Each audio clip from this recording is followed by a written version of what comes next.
أنا اتسرقت. كل صفحاتي على السوشيال ميديا وقناتي على اليوتيوب تم اختراقهم وسرقتهم. مجهود وتعب سنين ضاع كده. مساء الخير، عاملين ايه؟ انا الهام احمد، صانع محتوى. ممكن تكون متابعني او شفت لي فيديو ولا حاجه. بقالي شهر تقريبا ما نزلتش فيديو، ودي اكتر فتره في حياتي انقطعت فيها عن السوشيال ميديا عشان في هاكر للاسف تقريبا كان فاضي فقرر ان هو يخترق كل حساباتي. ايه بقى اللي حصل؟ انا كنت نزلت برنامج اسمه افتر افكت متكرك، ودي حاجه غلط. وواحد صاحبي نصحني قال لي بلاش الكراكات وخليك في الاشتراكات. قلت له لا لا لا لا لا، انا مش بتاع الاشتراكات يابا، انا بتاع الكراكات. فنزلت برنامج متكرك للاسف. فمفيش دقيقتين ثلاثه لقيت الهاكر دخل واخترق كل حساباتي. تم تغيير تم تغيير تم تغيير تم تغيير، وده كابوس كل صانع محتوى. المهم انا جريت وحاولت الحق نفسي، والحمد لله لحقت انستجرام، فيسبوك، وللاسف ما لحقتش يوتيوب.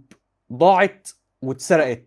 قعدت اسبوع كامل بحاول ارجع قناتي على اليوتيوب، ما بترجعش. كلمت ناس وصفحات مختصه في ترجيع القنوات المسروقه على يوتيوب وكده، والقناه ما بترجعش. بقالي اسبوع كامل بتواصل مع دعم يوتيوب وقدمت لهم كل ما يثبت ان القناه دي بتاعتي. والحمد لله بعد اسبوع كامل من المحاولات الحمد لله اقتنعوا ان دي قناتي والقناه رجعت. فالخلاصه يا جماعه الخير، امنوا حساباتكم كويس، ابعدوا عن الكراكات وخليكم في الاشتراكات عشان ما تندموش. تجربه واتعلمتوا منها كتير، لانه كاس بيتجرعوا كل صانع محتوى.